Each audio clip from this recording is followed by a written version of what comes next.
حضرت داؤد علیہ السلام یہود ابن یعقوب کی اولاد میں سے ہیں۔ حضرت داؤد علیہ السلام بادشاہ تھے۔ حضرت داؤد علیہ السلام جب تخت پر بیٹھے تو اس کے 40 سال بعد ان کو پیغمبری ملی، اور اللہ تعالیٰ نے ان کو اتنی قوت دی تھی کہ کوئی بادشاہ ان کے ساتھ مقابلہ نہیں کر سکتا تھا۔ اللہ تعالیٰ قرآن پاک میں فرماتا ہے، اور یاد کر ہمارے بندے داؤد کو جو صاحب قوت تھا اور ہماری طرف رجوع کرنے والا تھا اور ہمارا ذکر کرنے والا تھا۔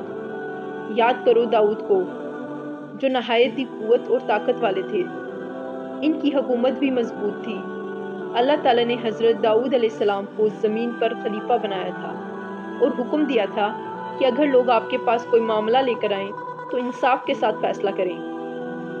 ان کی سلطنت میں مظلوموں کو انصاف ملتا تھا، ظالموں کو سزا دی جاتی تھی۔ حضرت داؤد علیہ السلام دن رات عبادت میں مصروف رہتے تھے، اللہ کے ذکر سے کبھی غافل نہیں ہوئے۔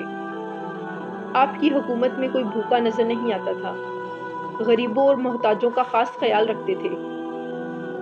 جب آپ زبور کی تلاوت کرتے تو ان کی آواز میں دلکشی ہوتی، اس تلاوت کی آواز سن کر پرندے جمع ہو جاتے تھے۔ یہ ان کا سب سے بڑا معجزہ تھا۔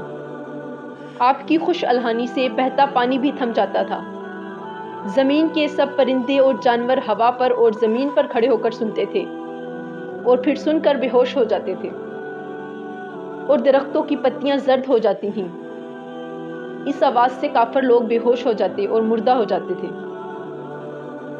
یہ در حقیقت ان کی نبوت کا ایک معجزہ تھا۔ اور دوسرا معجزہ یہ تھا کہ خدا نے ان کی انگلیوں میں ایسی تاب اور گرمی دی تھی کہ ان کے چھوتے ہی لوہا پگھل کر نرم ہو جاتا تھا۔ لوہا ان کے ہاتھ میں آتے ہی موم کی طرح نرم ہو جاتا تھا۔ اور حضرت داؤد علیہ السلام بغیر کسی آلہ یا ہتھیار کے ہاتھ سے کڑیاں موڑ کر زرہ بناتے تھے اور لوگوں کو فروخت کرتے تھے۔ شاہی خزانے سے پیسے لینے کے بجائے آپ علیہ السلام اپنی محنت سے روزی کماتے تھے۔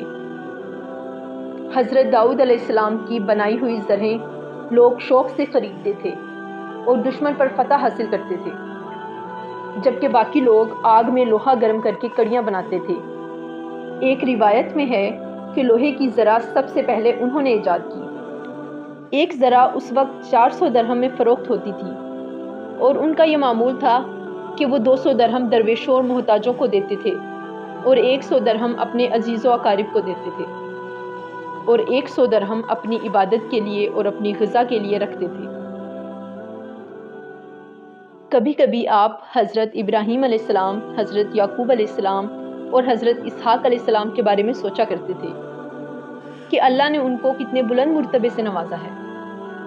تو غیب سے آواز آتی کہ اے داؤد، ان کو یہ بزرگی اس لیے دی گئی کہ وہ ہر مصیبت میں صبر کرتے تھے۔ تو حضرت داؤد علیہ السلام نے کہا کہ میں بھی مصیبت میں صبر کروں گا تاکہ اللہ کا محبوب بندہ کہلاؤں۔